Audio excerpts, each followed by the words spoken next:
Je suis bien évidemment très très heureuse de recevoir Alain Georges ce soir ici à Paris. Surtout que, Alain, c'est la première fois que nous te recevons dans le cadre de l'INHA. Et même INHA et Sorbonne, c'était aussi le cas. Donc c'est un grand honneur, une grande joie de recevoir Alain. Alain Georges est donc, comme vous le savez, historien de l'art, spécialiste du monde islamique. Il est professeur à Oxford, où il dirige, et là tu me dis si la traduction est correcte, le Centre de recherche Khalili pour les arts et la culture matérielle du Moyen-Orient. C'est bon, c'est parfait. Alain a publié une série d'articles incontournables pour nous, historiens de l'art et du monde islamique. Donc, il est connu comme le loup blanc. Tout ça a commencé il y a de nombreuses années maintenant, tu m'excuseras, avec une série d'articles. D'abord, en tout cas moi c'est comme ça que j'ai découvert son œuvre, une série d'articles sur des manuscrits illustrés qui ont fait date, très importants, qui nous ont permis de revoir notre conception de la réception de l'iconographie dans les manuscrits en période médiévale. Ça a été vraiment un grand tournant, je pense, pour les historiens de l'art. Ensuite, toute une autre série d'articles passionnants sur les premiers Corans, sur la calligraphie islamique aussi, donc de nombreux points communs, de nombreux points d'intérêt en commun. Et puis, plus récemment, donc Alain Georges travaille surtout sur la période les périodes assez anciennes et sur la période omeyyade. Et plus récemment, il a publié une somme, un ouvrage qui est déjà une référence sur la grande mosquée de Damas, la mosquée des Omeyyades, qui a été 2021, c'est ça, Alain? Donc, il a demandé un travail phénoménal et puis qui est enfin sorti et on en est tous extrêmement heureux. Donc, merci de venir aujourd'hui nous parler dans le cadre, alors un cadre un peu particulier. Donc, nous avons un pied avec Alain Georges dans le projet Calligraphie aux frontières du monde islamique, puisque Alain est un des grands spécialistes de la calligraphie arabe et que nous avons beaucoup discuté de ce projet ensemble avant qu'il ne voie le jour. Et ensuite, il l'a suivi, il l'a parrainé réellement, il continue à le parrainer. Mais aussi un autre pied dans un autre projet qui n'a pas encore commencé. Et en fait, la conférence d'Alain Georges est une sorte d'introduction à ce projet qui débutera à partir de 2024, qui est un projet que nous menons avec ma collègue Anne-Orange Poilpré, qui est ici présente dans la salle de Paris 1, ainsi qu'une autre collègue qui n'est pas là, Alia Karamé, qui est affiliée à l'Orient Institute de Beyrouth et également au Collège de France et qui est en ce moment à Harvard, donc qui ne peut pas être là. Mais donc c'est un projet sur l'abstraction en période médiévale. Et c'est un projet qui souhaite interroger, réunir les historiens de l'art médiévistes en essayant de croiser les regards sur la question de l'abstraction, aussi bien entre le monde européen qu'entre également le monde byzantin et le monde islamique sur cette question complexe sur laquelle dans laquelle nous évoluons différemment, ces trois groupes de chercheurs, et nous voudrions maintenant essayer de travailler ensemble et d'y réfléchir ensemble. Donc, Alain, d'une certaine manière, parce que je ne sais pas ce qu'il nous réserve ce soir, je dois vous le dire, cette conférence introduit de près ou de loin cette question de l'abstraction. Merci Alain, je te laisse la parole maintenant.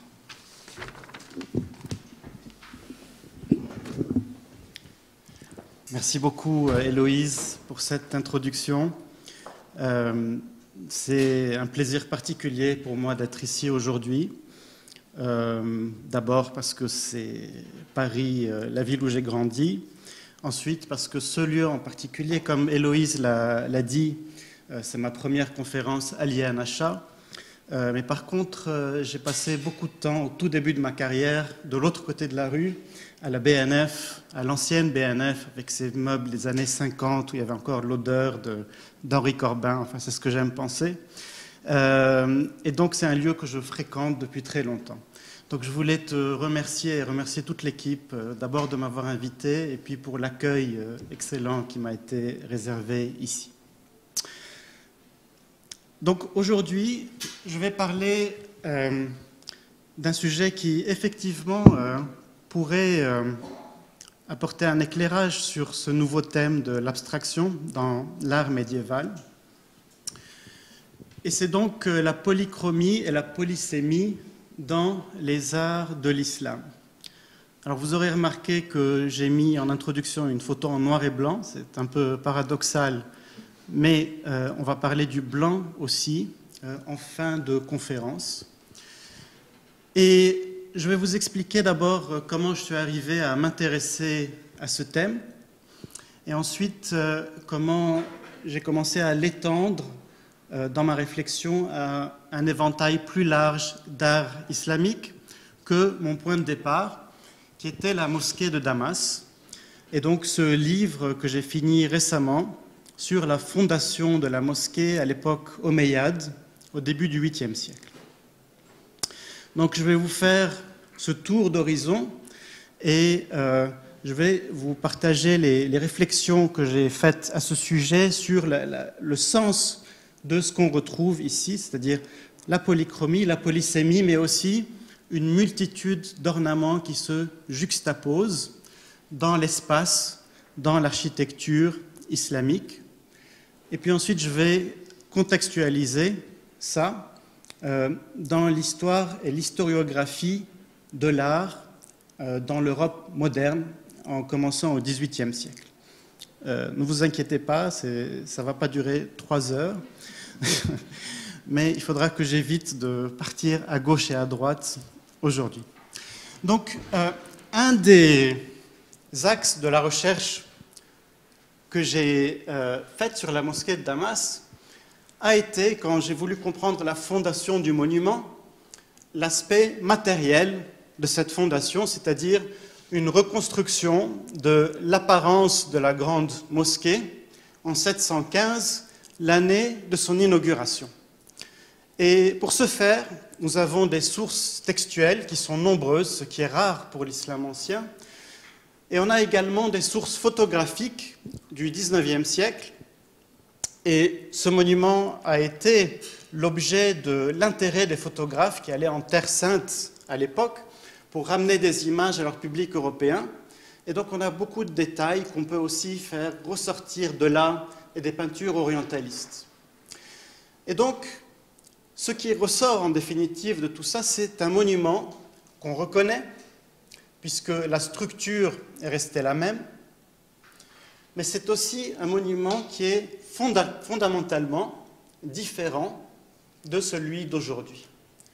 Pour souligner quelques éléments. D'abord, bien sûr, il y a la couverture de mosaïque. Alors ça, c'est une reconstruction 3D qui est en cours, qui n'est pas terminée.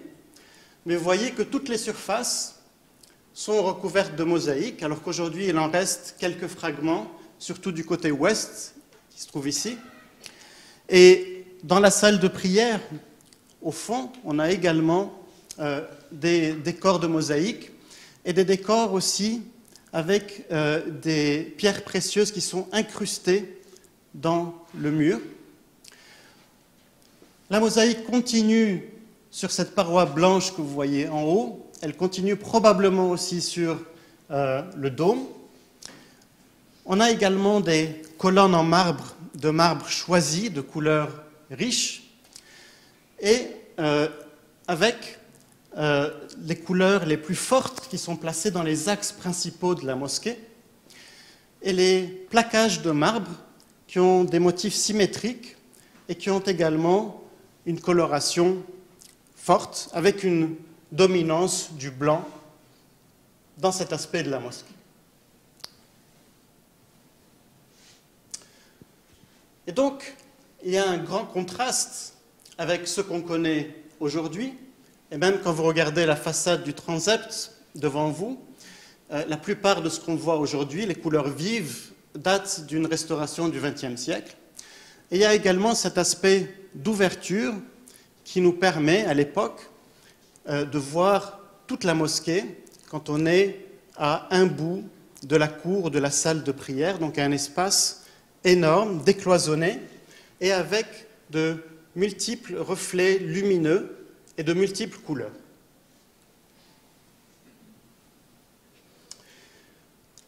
Il est possible que l'idée aille encore plus loin à l'époque omeyyade, puisque nous avons dans un Coran conservé à Sanaa au Yémen, qui date de la même époque, probablement du règne du calife Al-Walid, le fondateur de la grande mosquée, des représentations schématiques de mosquées impériales. Celle-ci a des points communs avec la mosquée de Damas, donc il se peut qu'elle y fasse directement référence. Et on note qu'il y a des lampes à huile, et donc l'éclairage est transformé pendant la nuit, et l'éclairage va varier tout au long de la journée avec la course du soleil. Mais d'autre part, vous voyez que les arcades sont peintes, donc il y a un décor qui est probablement une référence au décor en mosaïque. Mais ce qui est particulièrement intéressant, c'est que les colonnes sont également peintes par le scribe, l'enlumineur, qui crée ce manuscrit.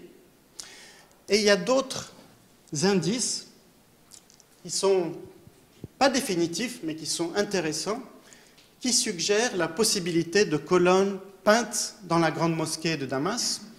On sait que ce dispositif est utilisé dans la mosquée du prophète à Médine, qui est reconstruite au même moment, dans les parties les plus importantes de la mosquée. C'est assez contre-intuitif, et les marbres sont dans la cour à Médine.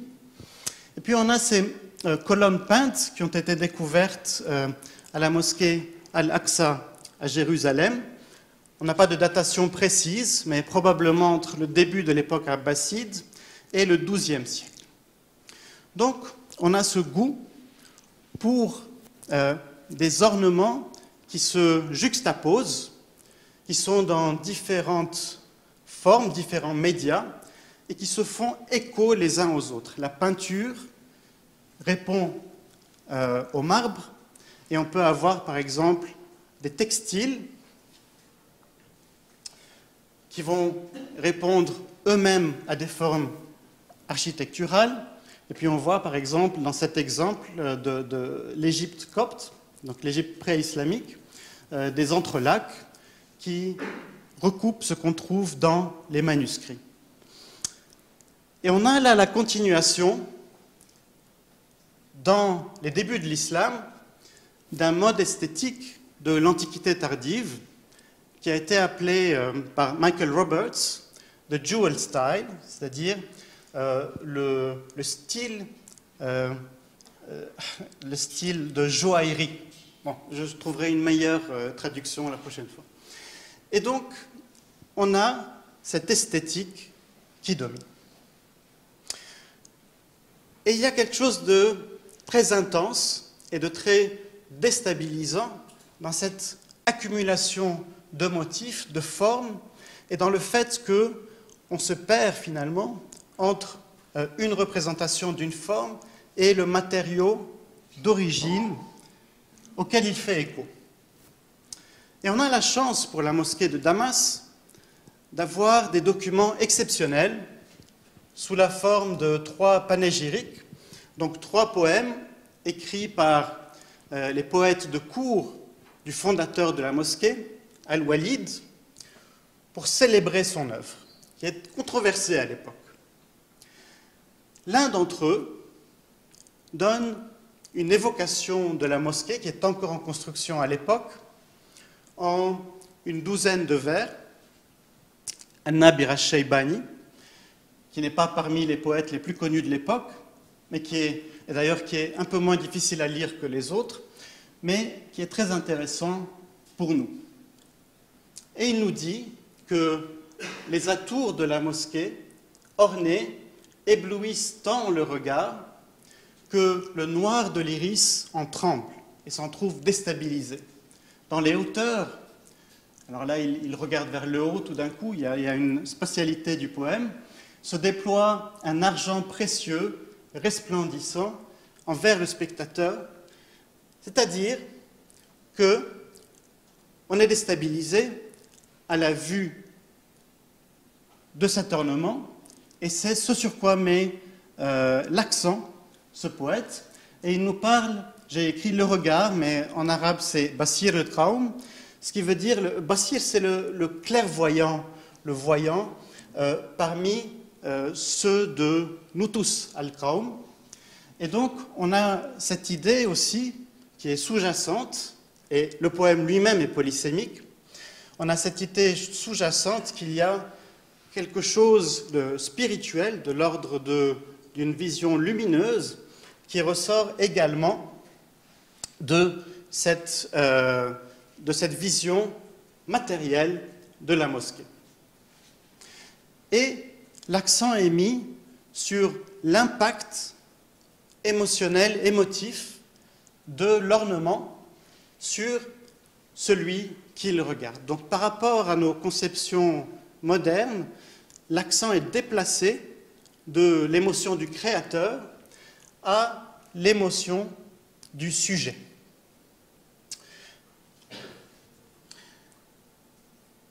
Et donc, les poèmes sont polysémiques, et mon argument est que les fameuses mosaïques de la Grande Mosquée, dont vous voyez un petit morceau en haut de cette reconstruction, sont aussi polysémiques. Donc on a un débat parmi les historiens depuis presque un siècle sur le sens des mosaïques omeyyades. Une théorie nous dit que c'est une représentation du paradis. Lisez-la, vous la trouverez convaincante et bien étoffée. Une autre nous dit qu'il s'agit en fait de l'empire musulman fertile et riche sous la direction des califes de l'islam. Et cette interprétation est également convaincante. Et je pense, et j'explique les raisons plus en détail dans le livre, que, en fait, les deux interprétations sont valides. Et la raison est qu'il existe un goût de la polysémie, de l'ambiguïté, qui est fondamental dans la culture littéraire arabe. Et l'exemple essentiel de cette sensibilité est la réception du Coran lui-même, qui a été étudié dans un livre remarquable, écrit par Navid Kermani, en allemand. Donc on a une version anglaise, God is beautiful, God is schön, en allemand. Et il nous montre qu'un aspect fondamental de la réception du Coran, avant l'aspect dogmatique, se trouve dans l'aspect esthétique. Et que quand on lit les textes, il y a un retour sans cesse sur cette dimension du contact direct au travers de l'oralité avec le texte du Coran. Et il y a également cette notion d'ambiguïté qui est fondamentale. Donc il cite entre autres Az-Zarkashi au XIVe siècle qui nous dit « Chaque verset peut être compris de 6000 manières, après quoi il en restera plus encore à saisir. » Et donc, il y a ce goût pour les sens ouverts, pour les sens qui ne sont pas fixés, qui est antagoniste avec les attitudes modernes dans l'islam, mais c'est un aspect de la civilisation moderne mondiale qui s'est manifesté sous cette forme-là dans plusieurs pays arabes et autres aujourd'hui. Et donc, je me cite moi-même, Je me suis traduit moi-même et j'ai trouvé ça difficile. Pour résumer, tout comme la poésie et le Coran, la mosquée et ses décors étaient destinés non pas à véhiculer un message unique, mais à faire entrer le visiteur dans une vaste étendue de sens. Failles et incertitudes y deviennent source de richesse. Les faits recherchés ne se limitaient pas à la pensée. C'est une réaction sensorielle tendant vers le spirituel que dépeint Nabira, dans une sensibilité commune à la réception orale du Coran. Donc j'ai ces trois axes qui sont la polychromie, l'accumulation des motifs qui se font écho visuellement et la polysémie qui fonctionne de concert et qui opère de concert aussi avec la réception du Coran lui-même. C'est l'extension de cette même sensibilité au domaine visuel et spatial.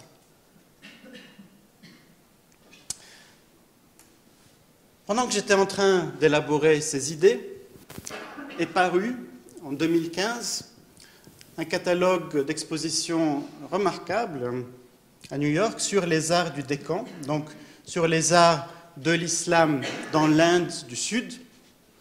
Et puis quand j'ai vu cette photo du tombeau d'Ahmad Shah Bahmani dans la région de Bidar, au sud de l'Inde, j'ai été frappé par cette impression de voir quelque chose qui répond à ce que j'étais en train de découvrir très loin dans le temps et dans l'espace à Damas. Et donc j'ai commencé à me poser cette question d'une relation possible ou non entre ce qu'on voit là, et bien sûr les formes sont très différentes, et ce à quoi j'étais en train de réfléchir.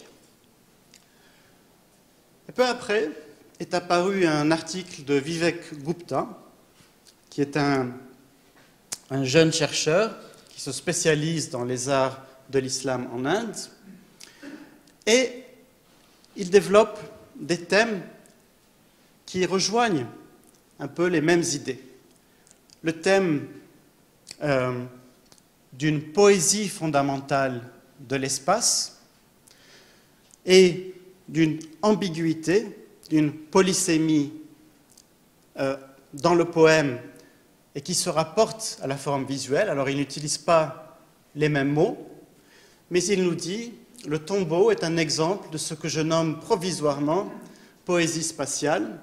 Je la définis comme une esthétique de l'espace générée par la juxtaposition de poésie avec un riche contexte visuel qui s'adapte au texte et lui fait écho. » Et donc on a des références, par exemple, à l'ameublement du tombeau à l'époque de sa fondation, dont des tapis et les couleurs des tapis qui peuvent faire écho à ce qu'on trouve dans ces parties de la décoration. Également des références et des jeux de va-et-vient entre les textes poétiques de la personne qui est enterrée là, qui est un saint soufi de l'époque, et les objets qui se trouvent au sein du tombeau. Puis il est apparu graduellement d'autres publications dont j'avais l'impression qu'elles menaient vers des idées similaires, ou du moins vers des réalités similaires, et chacun exprimait ça en utilisant des termes différents, bien sûr, mais pas très loin de l'époque omeyyade, on a les décors de Samarra, et en particulier les décors en stuc. Quand vous les regardez, vous voyez tout de suite qu'il y a probablement un jeu avec l'ambiguïté visuelle qui se fait. Donc quand je demande à mes étudiants de me dire qu'est-ce qu'ils voient là, certains voient un visage, certains voient un poulpe, d'autres voient sur le Tigre à 300 km du Golfe, d'autres voient des fleurs, et il y a probablement quelque chose de cet ordre-là. Et on sait qu'à Samarra, il y a également une polychromie, les décors sont probablement peints, et il y a une utilisation des textiles, mais aussi des ornements incrustés en verre et en pierres semi-précieuses dans la surface des murs, qui créent un scintillement et qui créent une impression, encore une fois, forte pour le visiteur. Et on a des études très intéressantes à ce sujet par Mohamed Hamdouni Alami et Matsaba qui développent ces thèmes. Et puis quand on va vers l'Iran ilkhanide, il y a également des décors en stuc, mais une autre jeune chercheuse, Anna Maria Gurbanovic, a montré, simplement en allant étudier en détail l'ornement de structures secondaires qui sont connues mais pas très bien connues, qu'on trouve partout des traces de peinture polychrome. Et donc sur cette base, elle reconstruit encore une fois des intérieurs qui sont saturés de couleurs multiples. Donc on a cette piste qui nous mène vers l'Est, et on a également le travail d'Olga Bush sur l'Alhambra de Grenade.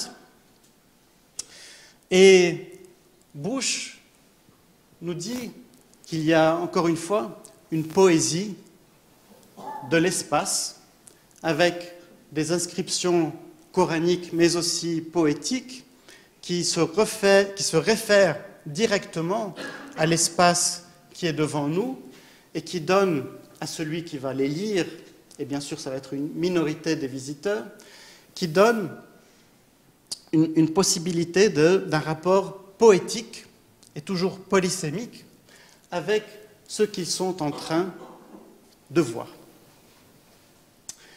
Et Bush nous dit aussi que la polychromie est un aspect fondamental de l'Alhambra à l'époque nasride. Elle propose un système d'interprétation qui est basé sur la psychologie cognitive. Je ne vais pas rentrer dans les détails. Je n'ai pas traduit en entier ces citations-là, mais il y a dans ces théories un where system, donc un système de la localisation dans l'espace, qui nous permet de percevoir l'espace, le mouvement, la position, la profondeur, et la différence entre l'avant-plan et l'arrière-plan. Et puis, on a la couleur qui nous permet de reconnaître les objets. Et Bush nous dit que ce sont des notions modernes, mais qu'on retrouve aussi dans le livre sur l'optique d'Ibn al-Haytham au XIe siècle, et qu'on a cette sensation que finalement l'accumulation des couleurs, donc ce qu'elle appelle le système du what, du quoi, déstabilise la perception de l'autre système. Donc elle revient vers cette même notion de déstabilisation qui est fondamentale. Et on la retrouve aussi dans certaines études sur l'art byzantin. Et donc, il reste la question des lignées, c'est-à-dire comment on passe historiquement d'un contexte à l'autre, puisqu'en définitive, cette sensibilité n'est pas partout non plus. Il y a des exceptions. Par exemple, quand on regarde les manuscrits coraniques, justement, on voit une autre approche qui est basée sur la pureté de la calligraphie noire sur son fond blanc, bien qu'il y a également, mais beaucoup plus rarement, des manuscrits polychromes. Donc, dans le cas de l'Alhambra, on va avoir la mosquée de Cordoue qui vient tout de suite à l'esprit comme un stade intermédiaire. C'est le premier grand acte fondateur des Omeyyades quand ils arrivent en Ibérie, dans les années 750. Et Cordoue est intéressante parce que c'est un cas particulier. Quand on prend la mosquée du 8e siècle, il y a 4 phases de construction, eh bien la première mosquée n'est pas polychrome, elle est bichrome, on y retrouve du rouge et du blanc. Mais par contre, je dirais que cette notion d'ambiguïté et de déstabilisation dans l'espace sont reproduites avec ces autres moyens. Et je pense qu'il faut un peu déplacer le curseur pour nous aujourd'hui de l'analyse formelle des monuments à l'analyse de la réception du monument telle qu'elle est envisagée par ses créateurs. Et j'alimente ma réflexion sur ce thème particulier grâce à 2 livres remarquables. Je les mets en avant, je vous conseille d'aller les feuilleter si vous en avez la curiosité. Navid Kermani, dont je vous ai déjà parlé, et Thomas Bauer, donc un livre également écrit en allemand et traduit tout récemment en anglais. Et son argument est que la culture des mondes musulmans, jusqu'à l'arrivée de la modernité, donc jusqu'au XIXe siècle, début XXe siècle, est une culture qui montre une grande tolérance de l'ambiguïté dans tous les domaines sociaux. Donc lui s'intéresse à la littérature, il ne s'intéresse pas aux arts visuels, mais il s'intéresse également au droit, à la multiplicité des avis et des jurisprudences dans le droit, et à d'autres aspects. Et bien sûr, je ne vais pas élaborer maintenant. Mais donc, tout cela, à mon avis, procure un contexte intellectuel, culturel, pour le propos dont je vous parle aujourd'hui. Et donc, une des particularités de l'art moderne, c'est de mettre l'accent sur la sensibilité du créateur, surtout depuis la période romantique en Europe, qui est exprimée à travers l'œuvre d'art et puis qui est reçue à travers notre humanité commune par le spectateur, par celui qui va la voir ou l'entendre. Et je crois qu'on trouve dans les arts de l'islam cette idée de l'artiste qui est capable, grâce à sa science, de moduler l'émotion de celui qui va recevoir la forme d'art. On trouve cette idée dans le traité sur la musique d'Al-Kendi au IXe siècle, où il parle de la composition musicale et il la met tout de suite en parallèle avec la composition des couleurs qui auraient le même impact, mais qui travaillent à travers la vue. Et donc, il y a cette question qui se pose, qui est celle de la polysémie dans un contexte qui est de plus en plus abstrait dans les arts visuels. Dans la mosquée de Damas, on a, à mon avis, cette notion de polysémie qui est évidente, dans la coupole du rocher, dans les monuments omeyyades aussi. Et puis il y a un virage qui se fait au début de l'époque abbasside vers une abstraction grandissante. Donc dans les stucs de Samarra, on voit encore des références plus ou moins lointaines à quelque chose de concret, et puis on se déplace vers quelque chose qui devient complètement abstrait au cours du temps. Et pourtant, mon intuition est qu'on est toujours dans le même système esthétique, mais qu'on a fait varier les formes. Je suis encore en train d'y réfléchir, mais je crois que c'est dans cette étude de la réception de l'art qu'il faut essayer de comprendre ce mouvement et à la fois cette continuité. Et donc Bauer, dans son livre, cite un historien, un philosophe allemand, Wolfgang Ulrich, qui parle d'un auteur grec ancien. Et à propos de l'ambiguïté de ses propos, il dit qu'elle crée une compression, une intensification et une abondance.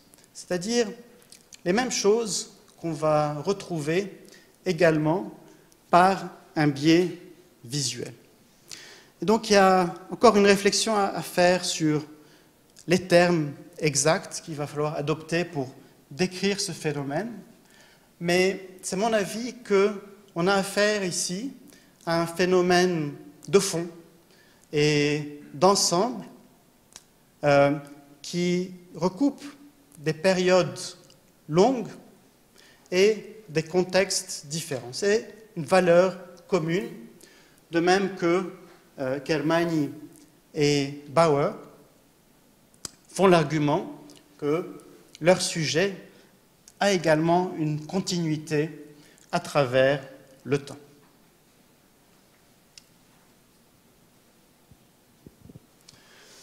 Et donc, il est utile aussi de nous replacer nous-mêmes dans notre contexte, qui est celui de l'histoire de l'art moderne.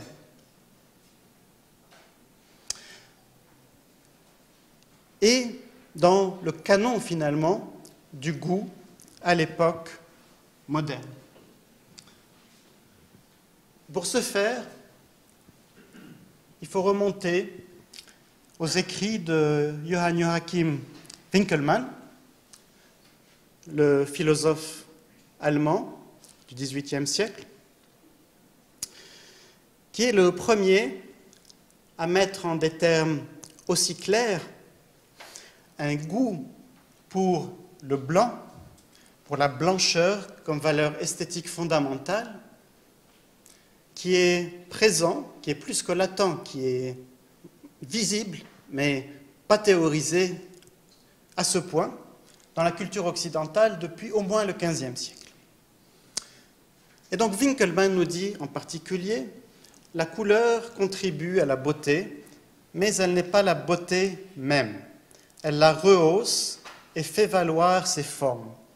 Comme la couleur blanche est celle qui réfléchit le plus les rayons lumineux et frappe donc le plus sensiblement, un beau corps sera d'autant plus beau qu'il est blanc.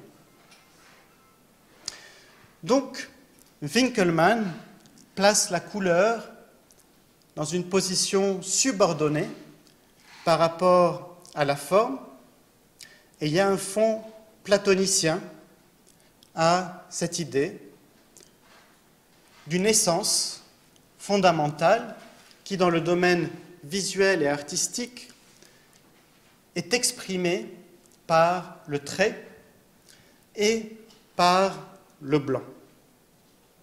Donc le trait et le blanc nous permettent d'arriver à quelque chose de plus profond par rapport à la nature du sujet. Et Winckelmann est le père fondateur de l'histoire de l'art moderne. Donc, le XVIIIe siècle est l'époque où les sciences historiques modernes elles-mêmes sont en train d'apparaître, notamment en écrivant l'histoire de la Rome antique. Et Winckelmann base ses observations sur la sculpture romaine, et il est pensionnaire à Rome lui-même pendant une grande partie de sa vie. Donc il va pouvoir observer les statues de visu. Et donc, on trouve les prémices de ces idées avant lui, ici et là. Il y a des études qui ont été faites là-dessus, mais on peut commencer par Alberti au XVe siècle. Et Winckelmann va avoir une influence majeure sur le développement de la pensée et des sensibilités esthétiques dans l'Europe romantique du XIXe siècle. Et cette influence prend d'autres formes, mais perdure jusqu'aujourd'hui. Donc Goethe, en particulier, admire les travaux de Winckelmann, Hegel, et Joseph Arthur de Gobineau, qui est moins connu aujourd'hui, moins populaire aussi, parce qu'il est l'auteur de l'essai sur l'inégalité des races humaines. Donc, un thème qui n'est plus très à la mode aujourd'hui. Et Joseph Arthur de Gobineau va également reprendre cette attitude par rapport à la blancheur comme valeur supérieure. Et la couleur est associée à l'autre, à l'exotique. Il est aussi associé au féminin et à l'enfantin dans la culture occidentale. Parmi plusieurs études, encore une fois, que je trouve remarquables sur ce sujet, il y a celle de Philippe Jocquet, le mythe de la Grèce blanche, que je vous recommande. Et donc, de Gobineau, qui va inspirer la pensée des mouvements fascistes au début du XXe siècle, en partie, nous dit, à propos de Saint-Domingue, le même amour barbare de la parure s'allie à la même indifférence pour le mérite de la forme. Le beau réside dans la couleur, et pourvu qu'un vêtement soit d'un rouge éclatant et garni de faux or, le goût ne s'occupe guère des solutions de continuité de l'étoffe. Donc on voit cette opposition entre la forme qui reflète le fond et la couleur qui reflète la surface et l'autre. Cependant, on découvre au cours du temps que nos idées sur l'art antique étaient fausses, tout simplement, ou largement fausses. Et que le blanc que l'Occident hérite de l'art romain n'était pas en fait une valeur fondamentale de l'art romain. L'art romain est polychrome. Donc ici vous avez une statue et un monument romain de l'époque d'Auguste, au 1er siècle avant Jésus-Christ. Et on voit qu'on rentre immédiatement dans une esthétique qui est tout autre, qui est aussi celle de la Grèce antique. Les grands monuments grecs et les statues sont polychromes, sont bardés d'or et de couleurs vives. Les Romains continuent dans la même lignée. Il y a des contextes dans l'art romain où le blanc est favorisé aussi, mais ils sont minoritaires. Et pour ceux d'entre vous qui s'intéressent à l'art islamique, quand on voit ces décorations-là, on est frappé immédiatement par la similitude avec les décorations omeyyades. Et finalement, on retrouve ici la lignée historique de cette polychromie dans les arts de l'islam. Alors, dans l'Iran ancien, également, il y a quelque chose de similaire qui se passe. Et cette polychromie qui a été mise en avant ces 20 dernières années par Brinkmann, Jocquet, Adeline Grand-Clément, Ivan Manfrini et d'autres, est quelque chose qui est connu depuis le début, également en Occident. Donc, dès le XIVe siècle, on a également Lorenzo Ghiberti qui met l'emphase sur cette dimension de la couleur de l'art ancien. Et il y a une connaissance sous-jacente de cet aspect qui existe, puisque toutes les statues antiques, ou la plupart, et les décors, gardent des traces de pigments, mais une procédure standard au XVIIe, XVIIIe siècle est de tout nettoyer dès qu'on trouve un objet. Alors Jocquet cite un érudit du XIXe siècle également, Antoine Chrysostome Quatremer de Quincy. J'aurais aimé vivre au XIXe siècle, rien que pour avoir un nom pareil. Toutes les fois que les modernes ont aperçu, soit en réalité dans les monuments, soit en récit chez les écrivains des traces de ce goût, il semble qu'ils se soient accordés tantôt à les effacer comme injurieuses au génie de l'Antiquité, tantôt à en dissimuler l'existence et presque toujours à en détourner les yeux. Donc Donc on est quand même 200 ans avant ces études qui, aujourd'hui, ont un retentissement de plus en plus important et qui, peu à peu, vont peut-être changer le regard du public sur les arts de l'Antiquité. Mais donc la modernité européenne se développe avec un goût prédominant pour la blancheur. Et là encore, il ne faut pas simplifier. On a le baroque qui précède le néoclassique. En Europe, on a le rococo. Et toujours en Europe, il va y avoir différents courants. Mais dans l'architecture en particulier, plus que dans la peinture, ce goût du blanc va devenir la marque du goût. Et la Maison Blanche, pour moi, est un excellent exemple de cette tendance. La Maison Blanche est un monument néoclassique qui a été commandité par Washington en 1792.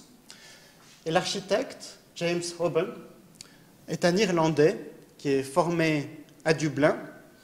Et c'est l'époque où, justement, en partie aux réponses aux écrits de Winkelmann, le néoclassique est en train de foisonner en Europe et dans les îles britanniques. Et donc on a des formes héritées de l'Antiquité qui sont associées à une blancheur qui représente l'interprétation dominante de cette Antiquité parmi les historiens en Europe. Et il y a un parallèle ici qui se dessine avec la mosquée de Damas, puisque les formes sont parallèles elles-mêmes. Donc la mosquée de Damas hérite son vocabulaire de formes architectoniques de l'Antiquité classique, et c'est naturel. Donc on est en Syrie, dans une province qui était byzantine quelques décennies plus tôt. On utilise des maçons qui sont formés dans cette tradition. Mais la mosquée de Damas affiche la puissance à travers la couleur. Et elle affiche également une ouverture vers un domaine plus profond de l'âme. Donc d'abord l'esthétique, l'émotion, et puis ensuite quelque chose de spirituel, à travers le foisonnement des couleurs. Et finalement, dans notre culture moderne, c'est cet autre axiome, cet autre paradigme qui devient dominant. À Washington, on pourrait dire la capitale impériale mondiale d'aujourd'hui, si vous marchez dans les rues, le blanc et la pureté des formes sont partout. La Maison Blanche a essaimé, donc vous avez le Capitole et les grands bâtiments gouvernementaux du XXe siècle qui reprennent cette même esthétique pour créer une image du pouvoir. Et finalement, comme le montre Jocquet dans son livre, l'Occident va blanchir son histoire et il utilise l'exemple frappant d'Athènes et du Parthénon, dont on sait, à la fin de l'époque ottomane en Grèce, que, pour citer le consul de France de l'époque, tout était peint, que la polychromie existe dans le Parthénon, dans ses frises et dans sa statue monumentale d'Athéna à l'époque antique. Et donc, quand la Grèce devient indépendante, on va aller vers un blanchissement, une réarticulation de cette histoire qui est en accord avec l'image que l'Occident est en train de construire de lui-même et de ses racines. Et donc ce goût s'impose, cette esthétique devient dominante et elle finit par s'appliquer aux monuments musulmans eux-mêmes. Donc Olga Bush nous montre dans son livre que les premières restaurations de l'Alhambra, donc on est juste après l'indépendance de la Grèce, de l'autre côté de la Méditerranée, se font avec une accentuation de la blancheur du monument quand on recrée des stucs. Alors ensuite, il y a une deuxième phase qui est plus polychrome, ce qui est également intéressant. À la mosquée de Damas, je l'ai laissée en 715, donc elle a une longue histoire avec des incendies, des tremblements de terre, et il y a des réfections et des réparations continues. Et en 1893, un terrible incendie détruit la plupart de la salle de prière. Et donc la salle de prière d'aujourd'hui date d'environ 1900. Un comité de notables se forme à Damas et les restaurations sont faites en accord, ou plutôt en conflit, avec les autorités d'Istanbul et le sultan lui-même qui s'implique dans ces travaux. Mais le résultat est assez frappant, c'est-à-dire que le monument devient d'une blancheur éclatante. Les colonnes sont modernes et tout ce que vous voyez au-dessus, ainsi que le revêtement des murs, date de cette époque. Et c'est la même époque où les notables des grandes villes comme Damas veulent entrer de plein pied dans la modernité et négocier leur appartenance à ce mouvement si puissant, comme le montre à l'époque la puissance inarrêtable de l'Occident. Et donc on a dans les peintures orientalistes un goût pour la couleur, mais aussi un certain réalisme qui nous montre dans le monument réel d'avant l'incendie que cette couleur et cette multiplicité des ornements étaient encore là. Et je vais terminer avec ce monument, le Taj Mahal, qui est le monument islamique le plus connu dans le monde aujourd'hui. Et je pense que, bon, évidemment, ce n'est pas une critique du monument lui-même qui est magnifique, mais il y était prédisposé parce qu'il est d'une blancheur éclatante qui répond à nos goûts. Et en plus, s'y rattache une histoire romantique, en tout cas romantisée, qui en rajoute une couche pour nous faire apprécier en tant que public moderne ce monument-là. Donc je dirais que ce n'est pas par hasard qu'on s'y intéresse autant et que s'il avait eu les mêmes couleurs que la mosquée Badshahi, de la même époque, moghole, probablement qu'il ne serait pas aussi connu aujourd'hui. Et donc, pour conclure, je pense qu'il y a beaucoup à gagner pour nous aujourd'hui, en tant qu'historiens, mais aussi en tant que modernes, à redécouvrir ces sensibilités esthétiques de l'islam classique qui touchent à d'autres ères culturelles, donc l'ère antique, mais aussi l'ère byzantine. D'abord pour ce qu'elles peuvent nous apporter d'ouverture en tant qu'autre vision sur le monde,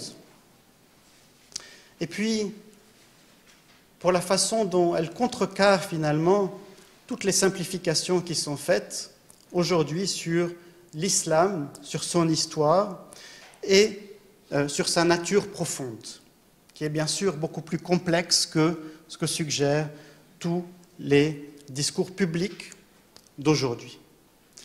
Et en creux se dessine aussi une conscience plus grande de valeurs qu'on peut penser innées, nos valeurs modernes, mais qui sont finalement des valeurs contextuelles, acquises et qui sont apparues au cours du temps. Merci beaucoup pour votre attention.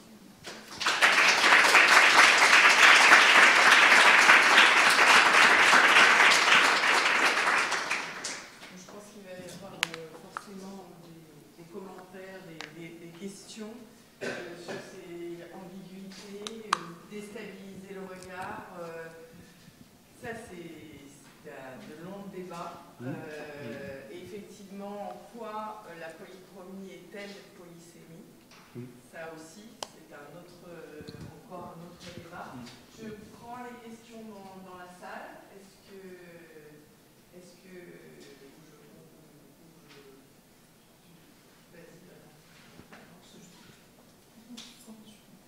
Alors, moi j'en ai une question. Oui, il y a un micro.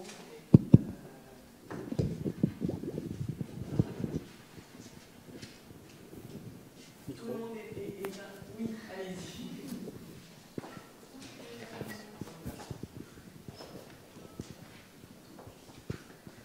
Merci beaucoup pour votre présentation. J'ai une question sur la couleur bleue, par exemple le Coran bleu. Est-ce que vous pensez sur ces couleurs bleues sur la culture islamique? Oui. Je dirais que dans l'islam ancien, où j'ai vraiment regardé les sources, je n'ai pas trouvé de symbolisme des couleurs, c'est-à-dire de sens rattaché à une couleur particulière, mais plutôt l'impact affectif de la couleur. Et des couleurs comme le bleu sont placées dans la pensée scientifique de l'époque dans un spectre qui va du blanc au noir. Donc toutes les couleurs sont des types absolus, donc bleu, vert, jaune, etc. Et elles sont décrites dans des spectres allant du blanc au noir, c'est-à-dire du sombre au très clair. Donc la réponse est que non pour l'islam ancien, mais bon, je n'ai pas couvert tous les contextes. Peut-être qu'il y a des associations qui se font ailleurs plus tard.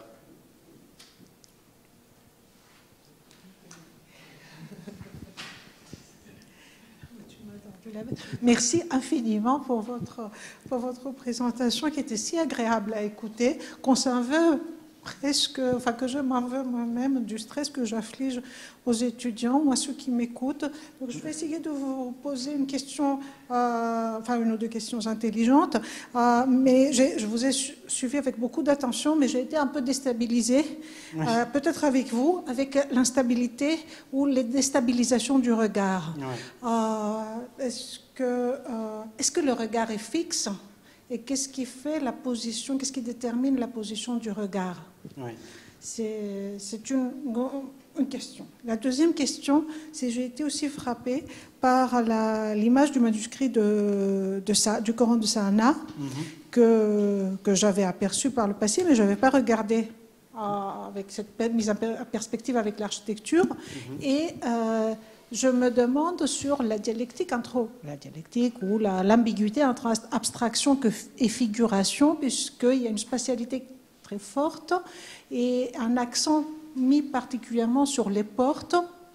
Peut-être c'est votre diaporama qui le fait résonner beaucoup avec les images de la grande mosquée de Damas. Mais je ne sais pas si l'image offre une perception de l'espace à laquelle, évidemment, la couleur participe. Et pour essayer d'apporter un tout petit peu du moulin de l'eau dans votre moulin, à la suite de votre réponse à la question précédente, il existe une catégorie de textes relativement obscurs en arménien, qui sont une exégèse des tables des canons des évangiles, qui décrivent des arcades et des oiseaux, où finalement tout est couleur. Et la couleur apparaît comme... et toutes les couleurs ont une explication symbolique, mais qui varie d'un texte à l'autre, donc qui anéantit effectivement toute correspondance rigide, mais qui donne à la couleur une force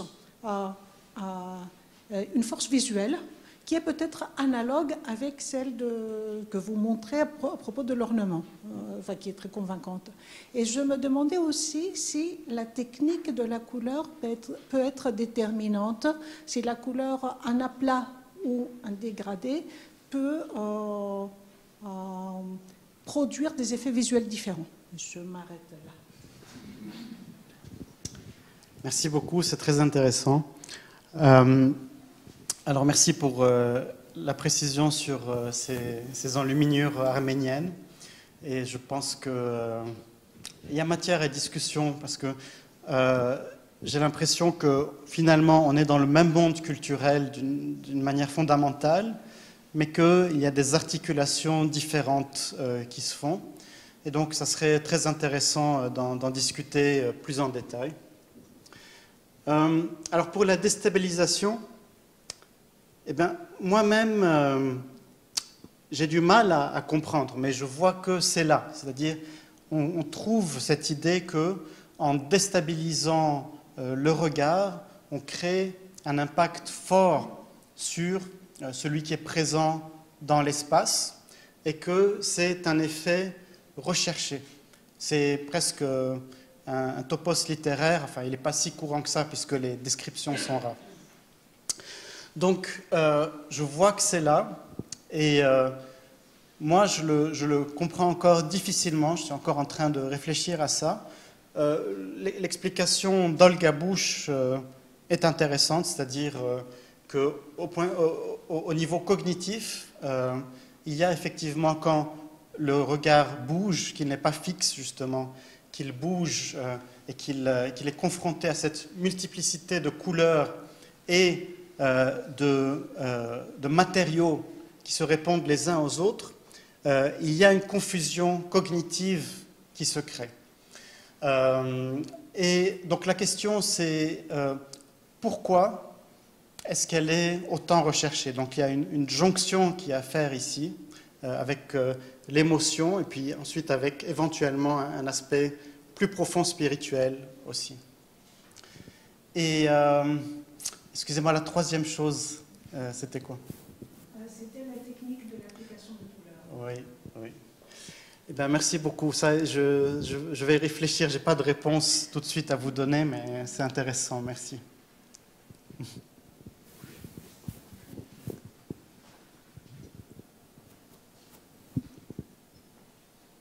Merci beaucoup pour votre présentation et comme vous avez montré la cohérence de la système esthétique à travers Damas, Inde et Grenade.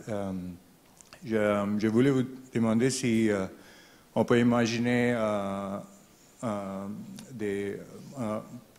type de régionalisme dans le symbolisme de couleur, comme vous avez cité l'exemple de Blanche dans le Taj Mahal et le Badshahi Masjid. Il y a peut-être une valeur de couleur blanc comme une chose pour souligner différents aspects de le monument qui est peut-être lié avec des choses dans le contexte régional, oui. Comme des temples jains qui utilisent beaucoup de marbre blanc. Et aussi, si vous pouvez parler un peu sur la valeur de couleur blanc en le milieu de mosquée Omeyyade en Damas, si vous avez trouvé des sources sur la couleur blanc, parce que vous avez montré des pièces de marbre sur le revêtement sur le mur. Oui. Écoutez, je pense que c'est probable que, comme vous dites, on parle d'une ère immense et d'un ensemble de cultures, pas d'une culture unique. Donc, il va y avoir des réponses différentes. Et vous venez de me rappeler que j'ai vu quelque chose, et je ne sais plus c'était dans quelle région, sur justement un symbolisme des couleurs dans un contexte musulman. Mais malheureusement, je ne m'en souviens plus en détail. Donc si par exemple en Inde, vous pensez que c'est quelque chose qui existe, ça serait très intéressant pour moi d'entendre plus de détails par la suite.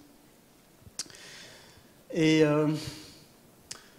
alors, pour ce qui est de la mosquée de Damas, le blanc est très présent, effectivement. Donc, vous avez les plaquages de marbre, vous avez également les sols qui sont faits de dalles de marbre blanc. Et donc, jusqu'à... Là, on est quand même à 6 mètres à peu près de hauteur. Le blanc domine, mais je n'ai pas retrouvé son évocation dans les sources en tant que telles. Donc, ce que j'ai trouvé dans les sources, c'est l'évocation de la couleur, de l'intensité visuelle. Et il y a aussi, dans les voyageurs plus tardifs, donc 10e, 11e, 12e siècle, il y a cette idée que c'est un monument tellement extraordinaire qu'on pourrait y retourner chaque jour de sa vie et toujours découvrir quelque chose de neuf. Donc, cette idée à partir d'un socle matériel qui est fini, d'une infinité de possibles. Ça, on le retrouve dans les relations de voyage, donc dans des réactions subjectives, bien plus tard, à la mosquée. Voilà. Merci.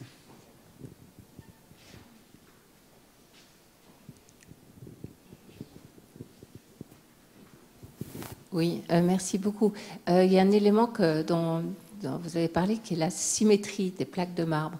Mais malgré la provision de couleurs, moi je ne me sens pas déstabilisée, je ne sais pas pourquoi, sauf si on regarde et qu'on a le sang qui descend de la tête. Il y a des symétries dans les motifs décoratifs, dans les constructions, dans l'architecture.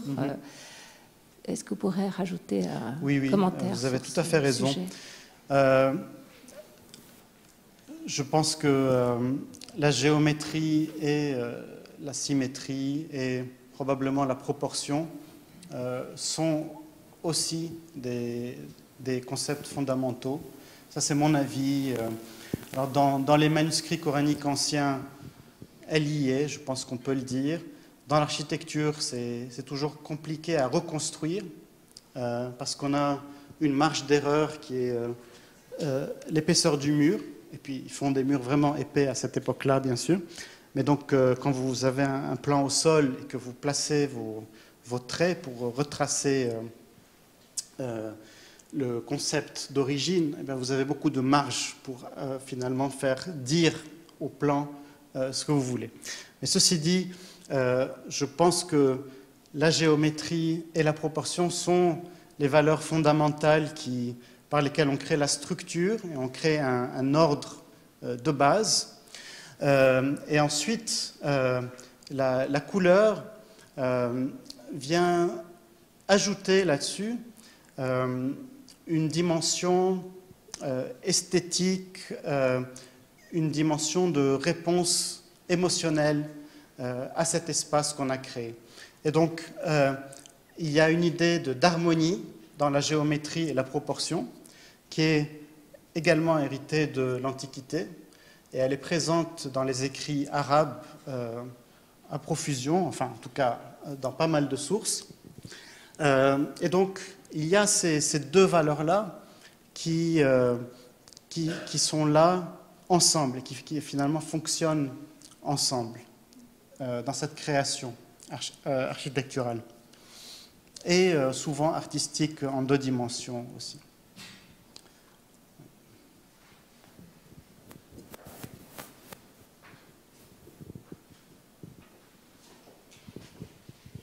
Ça marche, ça? Oui, ça marche. Je me posais plusieurs questions, Alain. Je me demandais, par exemple, effectivement, tu montres qu'on est dans une continuité, certes chronologique, et finalement spatiale, quasiment mondiale. Mais justement, quelle est la spécificité, s'il y en a, des arts de l'islam ou de certaines régions ou de certaines périodes? Est-ce que tu as vu des choses se détacher en période omeyyade et qui te semblent intéressantes à creuser, puisque, comme tu le dis, hein, c'est un très très vaste sujet, extrêmement riche et complexe, ou est-ce que finalement, non, tout entre en écho, voilà. c'est la première chose. Et puis la deuxième chose, je m'interrogeais sur le blanc. Le blanc, je pensais au Taj Mahal. Et en fait, le Taj Mahal, tu as montré une photo qui est finalement tronquée, coupée, puisque tu as choisi, je pense délibérément, de ne montrer que le tombeau. Or, ce tombeau, comme tu le sais, à droite et à gauche, on a 2 bâtiments en grès rouge qui l'accompagnent, vraiment, on a une forme, il est serti de ce rouge et de ce grès rouge, et c'est une mise en valeur du marbre blanc. Et elle est ancienne, et je ne pense pas que ce soit seulement notre regard occidental qui le veuille, et je pense qu'il y a autre chose derrière ça. Donc voilà, c'est des réflexions éparses, hein, puisque je sais que tout ça est en construction, mais est-ce que tu pourrais au moins me répondre pour la première question? Alors, pour le Taj Mahal, oui, effectivement. Et donc, ce qui m'intéresse là, c'est la réception du monument à l'époque moderne. Et je n'ai pas les connaissances pour te dire pourquoi, au XVIIe siècle, on choisit des plaquages de marbre blanc. Peut-être que toi, tu le sauras, justement, ou des spécialistes de l'Inde. Mais donc, oui, j'ai vraiment... Ouais, du moment que j'élargis le champ comme ça, bon, je ne peux pas rentrer en profondeur, malheureusement, dans tout. Pour ce qui est des différences, oui, je pense que les différences sont à rechercher. Enfin, logiquement, elles devraient exister. On est dans des contextes variés. Donc moi, ce dont je peux parler, c'est le passage de l'Antiquité tardive aux Omeyyades. Et là, donc on a ces valeurs partagées qui sont la polychromie et l'accumulation des motifs, des médias, etc. Mais à mon avis, la dimension polysémique est une spécificité qui existe déjà dans la poésie arabe pré-islamique et donc qui est très fortement cultivée et qui va être mise en avant. Et c'est ce qui va distinguer les arts omeyyades de leur terreau matériel qui est romain, byzantin, sassanide, etc. Et ensuite, quand on passe par exemple vers les Abbassides, donc on a un changement presque complet de forme. Il y a une évolution qui est rapide, qui va vers plus d'abstraction. Et j'ai l'impression qu'en même temps, dans ce contexte qui est très proche historiquement des Omeyyades, les valeurs esthétiques sont également proches. Voilà. Donc, alors, je ne vais pas aller plus loin parce que c'est un travail qui est justement encore en cours d'élaboration. Donc, c'est une question à laquelle il faut réfléchir et puis qui va demander des discussions entre nous tous, entre ceux qui ont lu les sources en particulier de différents contextes. Alors, je trouve que l'Inde des sultanats est particulièrement intéressante parce qu'il y a pour moi des parallèles historiques avec la Syrie omeyyade, dans ce sens où il faut négocier l'existence d'un pouvoir musulman avec une population musulmane minoritaire et des cultes qui finalement sont souvent communs, des artisans aussi qui sont souvent les mêmes. Et oui, j'ai l'impression qu'il ressort des choses qui parfois se font écho, parce que les contextes, bien qu'ils sont éloignés, ont des facteurs en commun. Voilà, donc je trouve ce contexte-là particulièrement intéressant en comparaison. Et je ne vais pas aller plus loin pour le moment. Merci beaucoup. Encore une question dans la salle? Oui, Alistair, j'attendais votre question. Ok, merci. Je voulais simplement dire que il me semble que une chose à retenir, et c'est très près de ce que vous avez dit, et le changement au début de l'époque omeyyade et ce qu'on voit ici à Damas, dans la quantité de décors par rapport à ce qui existait avant l'islam, c'est tout d'un coup, le décor est très dense. Ça peut être polychromie, ça peut être sculpté, mais c'est une chose qui est très frappante. C'est un changement et ça continue, évidemment. Et on peut poser la question si en fait ils n'ont pas influencé la Chine dans la céramique, où on a commencé avec une céramique très simple et de forme. Et tout d'un coup, avec le bleu et blanc, ça devient très dense de décor. Et ça continue en Chine. Je ne sais pas si ça vaut la peine d'ajouter une pensée de cette façon.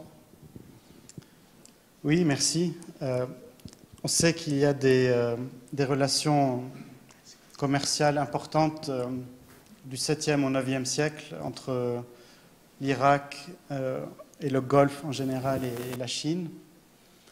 Et donc, il y a des objets qui passent d'un côté à l'autre, il y a des transfuges, enfin, il y a des gens qui s'installent.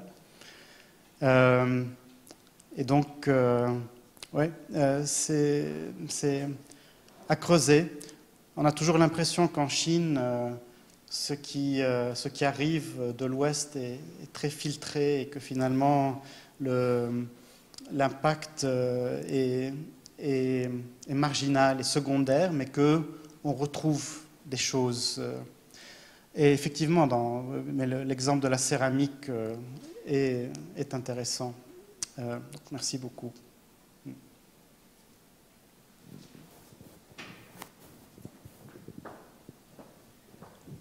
Bon, je crois que Alain, merci infiniment à toi parce que ça ouvre évidemment beaucoup de questions.